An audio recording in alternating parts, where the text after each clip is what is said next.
Rich. How you doing? I'm Lovely to see you. Okay, I'm a little Happy old. birthday, sir. Well, yeah, it's just about. Yeah, it's today. When this goes up, I'll be 40. You've just spoiled the illusion. This is live. Oh, okay, sorry. Yeah, on a train at night time on a train in Northampton to London. Where have we been today? Magic of the movies. Where have we been? Tell the lovely. We've been to the world premiere of Jimmy's End, the first feature film. Wow. Filmetta. It's like a novella. It is. Well, filmette. Short story. Filmette. Short film. It's a long short film. Okay. The first filmette written expressly for the screen by Alan Moore. In fact, the first work written expressly for the Fashion screen by Beast Alan Moore. was the screenplay he wrote, but didn't get made. Okay, the first produced. It wasn't the first thing he wrote, but it was indeed the first thing he produced. That was written expressly for the screen. And he was there. There are so many interesting things to say about this film. This is true. It was basically we went to see it at the Working Men's Club, St James's End Working Men's Club in Northampton, where the entire film is set. Yes. Sort of. Yes, well, that's true. But I mean, there's something Alan was saying when he introduced the film, how this is Northampton, or certainly how he sees it and how he called it the murder capital of the Midlands. Murder Mecca. Did he say murder Mecca of the Midlands? I think it might have. Yes, I've heard that. So yeah, but it was. I'm not sure he said it that. was quite odd in the fact that you actually. I called it Mecca. You're a little bit. We sat in the bar, going to drink with Candy Kisses, who's well known. Who's in the film? Yeah. And we were in a bar that features in the film. That's right. And the music they were playing was music from the film. They were playing music from the film. And the beer mats don't appear in the film, but are promotional items for the film. Yeah. And if you look down here, there's a sigil of some kind. And I just gave away my chewed up fingernails a little bit there. That's all right, okay. But yeah, the sigil, that turns up... Nervous energy. Now, there's two films. There's a short pre-film. Yeah, a prologue, or as Stephen Moffat might call it, a prequel. Okay. But Alan Moore described it as a trailer, and Moore said he didn't want a trailer that was just going to be a series of scenes from the film cut up and put together. He actually wanted a trailer that was a new work altogether. Yeah, but it does work as a prequel as well. So it's a separate film, Rich. It's not a trailer in the slightest. Well, it gives you an idea of what's going on in the main film as well. Because there's one interpretation you could have of that film, which is impossible if you see the first film. Well, it's not impossible, is it? It would require a certain amount of ignorance about the first film. But there are interpretations in the second film that you would not have as readily if you hadn't seen the first film. The first film equips you that when certain things happen... And you see certain people and all things they talk about. When you see a certain woman in a certain dress in a certain room, the deck is stacked. You kind of know where you are. Yeah. And then everything everybody says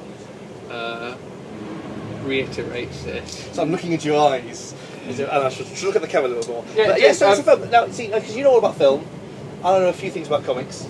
Yeah, well, I mean, one of the questions I asked you between the films, as it were, I said, would it be fair to say that Alan Moore has a particular grasp on the language of comic books, like he's particularly fluent and articulate in the language of comics? And you said, well, I think that's true. Yes, I mean, yes, he absolutely does. I mean, he is the master, but I don't think that means he doesn't have a master of work in other forms. And what did I say? Novels. But you brought in another thing that we were talking about earlier, years ago, even about Dennis Potter's work. I did, Cold Lazarus. I remember making Cold Lazarus, which was a science fiction TV show by by Dennis Potter, made as part of a sort of a diptych. With karaoke. Yeah, and I was always much more impressed by karaoke than with Cold Lazarus, because my thing then, I remember saying, and you, I remember it well, earlier, was the lines of, well, that's kind of what your first science fiction thing would be if you hadn't, read any science fiction. And you was trying to say, well, is that the same with Alan and these films? And I don't think that's true. I was suggesting that the film we watched. Yes.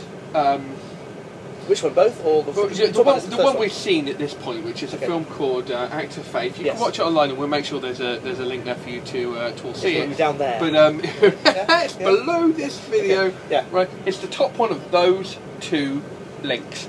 Act of Faith, the prologue, prequel, trailer. Contains quite a few tropes from sort of David Lynch's movies. Yes, I mean, there's definitely David Lynch influence throughout, I would say. Yeah, I mean, but let's just keep it to one film, of course. But it felt like somebody had seen some David Lynch films, but hadn't reacted. Oh, I must go beyond this. I must do something. I must move on from this. Oh no, you see, I must move on from 1985's Blue Velvet. No, I found something else, because I thought there was. okay, despite the look, and yes, very Lynch look, and I thought it was beautiful, colours and very David Lynch inspired. I thought there was. That's not so much what I was talking about, but okay. More of a less stylisation of character. I mean, there's only one character we see specifically here. She's quite stylised. I mean, she's got a heavily weighted name. She's called Faith, and it's not an accident. No. And she has a non-conversation about Faith. Her position is made very clear. Yes, an answer phone message that. A very badly performed answer phone message, I feel. I thought you saw a difference in people. You get to hear a lot about her background. So but you hear why father. Why was her dad reading off a cue card? I don't think so. First of all, I thought that was mannerism of speech. It was mannered, but not in a way I recognised. It wasn't the RP. There was a performance. There's the performance you make on a phone. There's a phone that's been recorded, especially being recorded. Well, check out the film and see if you think this is bad acting or I don't think so. I think some arch manipulation of performance into a sort of a meta comment. No, I don't even think that. I think that's the way you speak on an answer machine. Okay, that's the way Rich speaks on an answer machine. Okay. I will actually try and keep the next message Rich leaves for me, and I'll play it all to you. What's certainly interesting about that now? This performance. What's interesting about that though? That film is it goes on. There are things like we look at her CD collection, and there's a Faith No More CD in there, and it's like come on, I didn't even miss that. Well, that might be mixed, but I didn't even see that. So I didn't. You didn't see. She got the CD out. You know what? The CD on. I didn't. See his film. You see, it just sort of leapt out at me. These pictures moving too fast for me. I like them to stay still when I look at them. Yeah. Anyway, so that's an interesting point. This film lasted X minutes. Yes, and it's 7 8 minutes, that kind of thing. Really? Was that all? I thought it was considerably longer. Maybe it was. You can see. It's what he's saying. We don't know. No, because it's not. We don't have the interwebs where we are to look at it again. But it felt rather long for a little bit of content. I felt that the pacing was rather slow and languorous. Not in the sense that it was appealing or anything. I mean, I thought it was kind of liquid. It was like it felt like treacle. I quite enjoyed. In the sense that glass is a liquid. No, I thought it kind of like. And if you come back to a stained glass window 500 years after putting its sticker at the bottom, what later buzzard? Yeah, I quite enjoyed that. I loved that it just lingered a lot. It was lingered. It was like a treacle. I think that's a good thing. Okay. I mean, this is a performance. I thought it was long. There's very much a performance here. I mean, we talk about burlesque. We see burlesque up later, and I would say that's her performance at home has that aspect to it, and that is about delay, and that is about pulling away. It's not total. There are two things going on here, right? One is establishing a world outside of her apartment. One element of which is instrumental to the plot of what happens here. There's also themes sort of establishing the thing. Yeah, of course. So they're establishing this plot element to do with a paramedic's fancy dress costume. But as well as that, there are sort of ideas of who she is, and Alan Moore sort of throws up a lot of the big ideas again, doesn't he? Yeah, I mean, as I said, she's not called Faith by mistake. There's nothing new on the table though, Rich. Well, maybe I haven't seen as much as you have. Maybe it just felt to me like this film didn't really bring anything to the table. But this was just the trailer, this was just a prequel. So we'll go on and actually talk about the film proper now, I think, really. Okay. Which, as we said, set almost entirely, I mean, with the exception of a couple of seconds outside the front door of, the whole thing is set longer, inside. But yes, it's inside. A minute outside the front of St James's and Working Men's Club in Northampton, real place. Welcome aboard this. And we found it. We walked past it. We found it. We went in. We had the next stop will be two drinks. Two drinks. I quite like some lovely people. It's a Working Men's Club. Yeah. So it was great. But for me, there was something about being there and the music and these people I didn't know and a sense of expectation and a sort of a whiff. And there were people there who were in the film, who were there to see the film. And also, Alan just comes with a bit of a whiff of the occult these days, doesn't he, really, in some sense? Well, I mean, he sort of... I have an awareness... So my mind was in a place that before the film actually started, I felt a little on edge. And what you would hope is that would escalate as the film went on. We'll talk about whether, in fact, it did or it didn't. Well, vice versa. But yes. Not to give away too much about Jimmy's End. No. There's a man James, Jimmy, who comes to this place, and what an amazing coincidence that the story we're seeing is of the name of the person that the place is. Well, does it change every time? Well, no, if it's someone called George, would it be St George's End for his story, for his narrative? Or was he drawn because of his name? I don't know. Or maybe it's just the well, way things. No, but the way everyone's the going to world go through there, just. aren't they, Rich? Everyone's going. Yeah. I mean, it's not. I mean, because now we're getting onto the very. Well, let's get it. Look, clearly this place is marked out as having a metaphysical component, and straight away, Rich said to me, Rich recognised it, so he couldn't. I mean, if Rich recognised it, it's screaming at you. There's a thing which you see in the trailer. It's the Black Lodge. Yes, he said. It's the curtains. It's the Black Lodge. You've got the red curtains. At one point, you've actually got. Well, there are red curtains. At another point, you've got blue curtains. Hang on a minute, that's Twin Peaks and Blue Velvet. I wonder, could there possibly have been a filmmaker who was an influence on this? I kind of think that's meant to be there. That is very much homage. It's meant to point to it is the homage, areas Rich, that it is you're meant to homage, recognise. So what? You're meant to recognise that. I mean, it's like someone says to me, "Oh, I like David Lynch films." Well, I like David Lynch. No, I don't think it's saying that. It's this is the kind of world we're showing. It's giving you those signals. It's saying this is the language that they're talking about because and you will recognise that because you're familiar with it. Let's accept that. So Richard's saying that it's a flag. It takes place in a David Lynch type set of rules. That it's saying to us, this is going to be a David Lynch type. Okay, let's accept that's the case. So it says we're actually going to be doing something in the David Lynch universe. Great, fantastic. Let's move it on a bit. Let's subvert that, or do something new, or add something, or bring something new to the table. The question now becomes whether it does, or whether in fact we would have been better off just watching Blue Velvet in the first place. Oh, now, it's so. I don't see that. Now, and I like Blue Velvet. The Black Lodge. The Black Lodge, yes. Rich, in Twin Peaks. Explain what the Black Lodge is. Oh, because it's better if he does that than we tell you what Jimmy's End is. No, because we don't want to spoil it. No, that's fair. So we'll sort of beat around the bush a little bit. We can talk about it. It's the idea that this is another place. It could be an afterlife. It could be an underlife. It's an afterlife or an underlife. Yeah. So it's very much this is a way. It's not specifically fitting in with specific does it tapping into that. Are there implications of it being of Judgment Day of some sort? Yes, everyone comes here eventually. Well, Jimmy's End. Yeah, well, obviously, yes, Jimmy's performance. End, yes. We've got these two characters called. What are they called? Or certain people? What are the characters called? Oh, I remember now. It's Metatron, which is Metatron voice of God. Close to Metatron, yeah. And the other one, the longer one, which is Mr. Matchbright, yes. like a Lucifer, a Morning Star, the lights, right? Yeah. But people would call their matchsticks Lucifer. But what's much nicer about them is that they're an old musical double act. Sort of. There's an implication that on some level they have operated as that, or they need to carry that. They need to carry that baggage. That's part of. Yeah. That's part. And we see a picture of them together, and you see a picture of Alan, and you think, I wonder if Alan's actually going to show up in this. I have to say. I mean, it's. He does. And I have to say, one of the things that he may hate more than anything. Cheddington. Not Cheddington. Please take care when stepping from the train onto the platform. I will. The next big comic convention, if this is seen as it may well be seen all over the place, people will be cosplaying. Well, it's on the internet, it'll be seen everywhere. People will be cosplaying as Alan Moore. They will, or as Mr. Metaton. And that's quite remarkable. When we first see Mr. Metaton, what's he doing, Rich? With cards, kind of cards. He's got a pack of cards that are. They look from the back. They look like tarot cards. Yes. From the front, they look like the lettering on the front of the pulp album with trees on it. What's that one called? I don't know. The pulp album that they performed live at the Eden Project. That one, the one with the tree on the front. And it so looks there's very specific letters. But the letters are.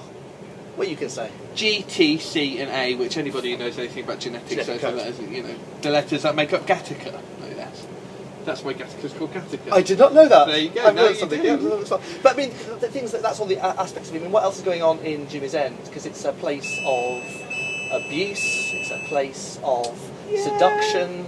It's a place. Clearly of failure. It's like the Black Lodge in some way, really. I mean, I had a clown in it. It did have a clown in it. You're not a clown man. Perhaps the most interesting thing for me, actually, was the stuff with the clown. I mean, that's very much I think it's the bit you're. But it's one of a number of sequences in which somebody delivers a bunch of lines which are very cleverly written, and the dialogue's very interesting. And like Mr. Matchbright's got some before where he's talking about none of us roll uphill. Some fantastic. There's the line about appearance, and I think that's just great. There are some fantastically well written pieces of dialogue. There really are. I guess you found it a bit too derivative. of. Well, I'm not. I did. But my point about the dialogue is that the dialogue. It's not innately cinematic, and I know people say, "Oh, it's such a narrow band version of what cinema can be. Why can't you have people talk for a long time?" A lot of the time in this film, we were watching people deliver lines that were fine, but the film was just operating on one level at that point. I was watching a level of performance, well, two levels: a level of performance and a level of the text and what the text contains. There wasn't really any narrative unfolding at that point. The narrative stopped for that. There wasn't really any visual information at that point beyond what we've picked up already or whatever. What I'm saying, look, the cliche people said. I mean, I remember Joss Whedon saying about Buffy that he didn't want it to be radio on the television. He wanted there to be visual storytelling. I mean, this film visual. Has a few bits of visual storytelling. This is pretty. I don't really. Okay. Yeah. Okay. Maybe it's not storytelling. Maybe it's not storytelling then. Maybe it's not storytelling, but it's landscaping. It's painting. There's texture. There is texture. There is very familiar texture and sort of. Again, it's fairly well accomplished, but not exceptionally so. The cinematography in this film is not excellent. It's fine. I thought it was beautiful. Really? Yeah. That's because there's a certain, saturated colours and some of them that complement each other. It's a pretty simple dynamic, really. And I don't like more people to do it because I thought it was really, really pretty. Lots of people do it. It's the sort of thing that a lot of commercials look like. I haven't seen it. Really? Yeah, I find a lot of I've never seen a commercial that looked like Jimmy's. It doesn't look bad. It looks good. I think it looks beautiful. It just doesn't look great. Okay. Well, if you look at Lost Highway, if you look at Blue Velvet, if you indeed look at the last episode of Twin Peaks, you'll see these visual schemas accomplished with more subtlety. And you know when Lynch went all digital with Inland Empire. Yeah. If you kind of followed him down that particular rabbit hole and you kind of with that, you'll probably be a bit more. Okay, but you weren't a fan of that. No, Inland Empire is not really my favourite Lynch film. Okay, well, but that at least gives a point of view for people so they can see how they feel about that, how they might feel about this. Rich, all they need to do is watch the film. It's that all the films, they're down there's there. Other interesting things. I think they're down there. I hope you were talking about the sigil. I mean, we saw it do you want to talk about anything more about the sigil? Well, I mean... Listen, you picked up a few things that I didn't. There are all sorts of little things, but I think what we might do is try and build up a bit of a concordance or an annotated version. Because this film has got a lot of information in it, and I'm not saying it isn't full of all these intertwined little meshes and pieces of webbing. I'm not saying that isn't there. I'm just saying, to what end? I'm just saying entertainment of a sense of creating a sense of unease in the audience. It's just introducing a different world or something that's away from there. Really? It just struck me as mediocrity. I know mediocrity in most people's eyes is EastEnders or Coronation Street or something with those humble ambitions. I'm not saying. I don't think. Okay, I didn't find anything about it mediocre. To say, it disturbed me. It made me question. This one of the things I should say. Like, it seemed familiar. Film finished. I don't know. I felt unease. I felt dread. I felt worry. You felt dread at the end of it because that was what I wanted to talk about earlier. As the film went on, I felt considerably less dread because I was watching something that felt to me kind of mechanical. I could see the bones of it. I could see the joints of it. Maybe that's because you do what you do, is you can see the bones. The joints. Well, okay. I mean, yeah, sure, but to me, it became an exercise in. Oh look, that matches with that, and that's an allusion to that, and an allusion to that, and I just sat there going, so. See, maybe you're just taking it apart in your head a bit too much. I don't know. I mean, like when I read something like Watchmen, and there were like all these wonderful pieces in Watchmen where this ties into this and this and this. Most of them were building up an argument. Were building up a worldview that actually had a moral argument at the heart of it, and I found it very compelling. And I felt the way that. The other thing about it, this is a chapter. This is not the full creation. This is full. Yeah. It is continuing to build up. There are more films. There's another one we were talking to the cast.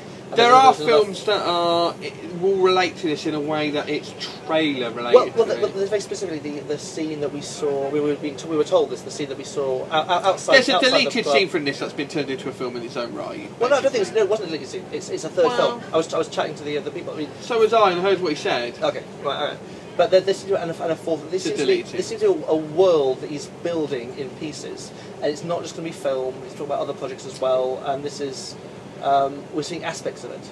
That's fine, but that's like you know, that's like saying, oh, I watched episode 5 of Doctor Who this week. It wasn't very good. And someone said, no, I don't think it's very good. You have to say, oh, but what did it say? I watched Doctor Who this week. It wasn't any good. And you say, well, you're gonna have to watch episode 6 and 7 before you understand it. I don't know. I think stand on your own 2 feet. Yeah, okay, no, I agree with that. And I thought it's not that I don't think there aren't a lot of illusions in it. It's not that I don't think that there isn't a lot of work that's gone into it. I mean, it's like, oh, it's that old God and the Devil thing again. Oh, it's that. I mean, it's just so. We have had this argument about other films in the past as well. Like what? Similar. Cabin in the Woods. Similar example where they were saying, what does it say? Like I'm trying to say what it said. You say, no, it doesn't say that. But it doesn't say what you said. What? Okay, well that's a different conversation. Different film. But Cabin in the Woods to me was a very. We have different film, but yeah. Cabin in the Woods to me was a very accomplished example of somebody saying not a lot. Really. See, that's what I disagree. We had a big argument about. Whereas that as well. I think this is a slightly less accomplished. We should have filmed that argument as well. Slightly less accomplished example of somebody saying not a lot. Not that it might not build up to something, but it's just like, yes, I've seen Lynch, I know these things, I know the people who've done these things, and it's like... Is it any different? I mean, Lynch, in very much ways, is Americana. Is it any different when you place it in the middle of Northampton, and you have those kind of voices and those kind of characters, and it does change it. I said the other day from the trailer something that actually turned out, I think, to be quite true, which is that Alan Moore and Mitch Jenkins appear to be to David Lynch what Richard Hawley is to Roy Orbison, which is that you've got this American thing that's come over here and it's been filtered through a British sensibility. Well, that's what has happened so many times. Of course, yeah, and you know, it happens all sorts of directions as well. You know, I mean, you know, everybody's favourite example is, you know, you take a certain sort of music and you push it for Elvis, you know, well, that sort of music. Yeah. That's what creativity is in a sense, right? And what's happened here is Alan Moore has relocated this stuff to England. Does it innately say something about England? Not yet. No. Do I recognise tropes of a working man's club in it? Yes. Have I seen the book? I mean, you know, even things like League of Gentlemen. Oh yes, sort of have camped out this ground before. But not like this. I mean, you're right, because that's the sense of the British grotesque. I mean, you know, a musical is not mentioned for no reason as well. I mean, there are aspects of that there as well. No, I mean, I think the thing I'm thinking of is that other thing. What was it called that the League of Gentlemen guys? Oh, Psychoville. The other one. I don't know. Yeah, set in Blackpool. Blackpool. No. Some of them were in it. Set in Blackpool, really sinister. 2 of the League of Gentlemen guys wrote it. Name's gone. Anyway, it was very, very close to this in many respects. Is that bad thing? Right down to, you know, a lot of same character types and so on. It did feel... I felt like I was watching something being warmed up in a microwave.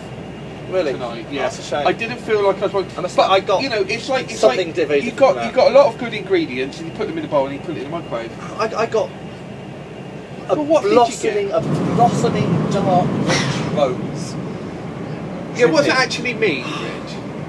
When you say that, what does that actually mean? Did you literally get a rose? No. No, but a sense of being somewhere else, something other, and maybe that would be... Is that what films do? Isn't that what happens when you watch a film? Well, not like this, not all. I mean, isn't this because the last time you saw a film in a room with the lights out from start to finish was like 20 years ago or something? Absolutely not, that's clearly not, but no, I think... you just watch them in 10-minute installments these days? Not at all. This was very different. This was a... You said something like that. Yeah, that's when I had a baby and I was having to feed a baby between... How time flies! That was, yes, You'll be 40 before we know it. Shut up. No, I did get something else on there. I did find a different sense of being transported, not just to a different story, but a different sense of reality. A parallel dimension is the best I can give you. You had the sensation of being transported to a parallel dimension by watching this film? Yes, I did. Hello? What? Hello? Janice, I think your husband needs some help. He believes he was transported to a parallel dimension by watching the film tonight. Yes, that was the experience. What do you mean by that? Where you recognise aspects, but things are different, rules are different, and you don't know where things are going. I mean, I love the fact that the main character, Jimmy... But I knew exactly where everything was going. Well, then you did. Well done. But you did too. No, I didn't. He comes in, it's Jimmy's end, everyone's treating him like it's the Black Lodge. There were things that it points now towards. We've got the lady from the previous film and we know what's happened to her. Yeah, but and we've, you know... Again, there are things that it points towards, and you go on that journey. But I don't. I don't think it's pointing towards these things, Rich. I think it's blatantly obvious that's what these things are. It's the Black Lodge, everybody. It's just the Black Lodge. If you don't know what the Black Lodge from Twin Peaks is, I can't spoil it for you. But if you know it, then... It's the Black Lodge franchised to Northampton. I don't know. It is the Black Lodge franchised to Northampton, and therein lies its appeal. I really like that. Therein lies its appeal. London Midland service. Richard, yes. When I do some of my radio things, they force me to give things a number out of 10. No, I don't. I don't like to give things out of 10. Neither do I. I hate it. But I'm going to force you to do it because I get forced to do it all the time. Out of 10. Really. Compared to what? Everything. In reality? Yes. So because it was, of course, an alternative reality. It's only fair to compare it to this. Compared to the sun, the newspaper. No, the globe ball of fire. I mean, what are you trying to compare? I don't know. The massive incandescent gas. I don't like it. Gigantic nuclear furnace. They may force you. I don't force. No, they do force me, and I play along. For a while, I was giving everything 7.5 out of a different number. So I'd say it's 7.5 out of 13. It's 7.5 out of 8. Depending on. No, I'm not going to do that anyway. I don't like that. I think it's a whole. Noel Clarke's The Knot. I say Noel Clarke's. Co-written by Noel Clarke, The Knot. 7.5 out of 467 trillion 300. Anyway, you get the idea. Are you not going to give it a score out of 10? I really enjoyed it. And basically, you might enjoy it or not, depending on which of us you agree with. I think you'll probably enjoy it. Are you more like him, or are you more like me? What do you think they are? What it comes down to. Are they more like you or more like me? What do you reckon? I don't know who they are. It could be anybody. I know. Jimmy's End. You can watch bits of it down there. You can watch all online, of it down there. Yeah, and web, and we have more to come. And I really enjoyed my little trip to. I want to see more. Oh well, there we go. That's probably the nicest thing you can say. You want to see more? That's not the nicest thing to say, but it is true. That's the thing you can say at this moment right now. Do you know what? I'll take that as a thumbs up.